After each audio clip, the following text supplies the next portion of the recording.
కరీంనగర్ విద్యానగర్ విజయ మందులు వాడుతున్నా 3 సంవత్సరాలు వాడినా కొంచెం తగ్గిన నేను హాస్పిటల్ అసలు ఇవ్వలేకుండానే ఉండేది. అసలు నేను బతుకుతా అని కూడా నేను వాస లేకుండే అసలే. అయితే కాళ్ళు వాపులు వచ్చుడు సోరియోసిస్ ఇవన్నీ ఉంటే నేను ఏడుస్తా అంటే ఇంట్లో తీసుకొచ్చిండు సారు. అయితే తీసుకొస్తే మానస మేడం మస్తు ధైర్యం చెప్పింది. నాకు ఒక కన్న కూతురులాగా అనిపించింది మేడం నేను చూస్తే నాకు ఒక కళ్ళ నీళ్ళే వస్తా ఉంటాయి చెప్పినప్పుడల్లా.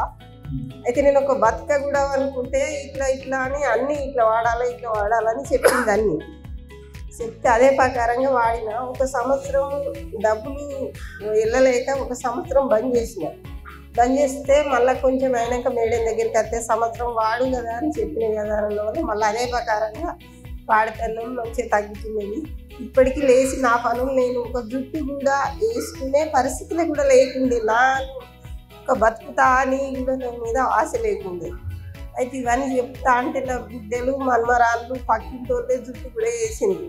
మానస మేడం దగ్గరికి అత్తే ఇవన్నీ చెప్తే ఇవన్నీ చేయండి అంటే ఆమె ఎట్లా చెప్పిన ప్రకారంగా నేను చేసిన. ఒక నడవడానికి కూడా తిథిలా నేను సాక్స్ వేసుకుని కూడా ఇంట్లో నడిచిన.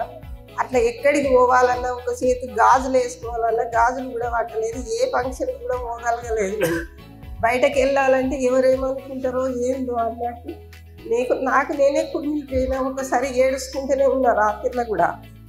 అట్లా పడుకొని కూడా ఏడుచుకుంటా దేవుళ్ళకి మొక్కుకుంటా చేసుకుంటుంటే నేను ఒక బతకాలని కూడా నేను అనుకోలేదు. తిరుపతి సార్ కూడా ధైర్యం బాగా చెప్పింది, మానస మేడం ధైర్యం చెప్పింది. ఆ వల్ల నేను ఈ తిథిలో ఇక్కడికి వచ్చినా అంటే నేను బతుకున్నానంటే నాకు మానస మేడమే నాకు ఇది చేసినట్టు నాకు అంత మంచిగా అనిపించింది. Thank you.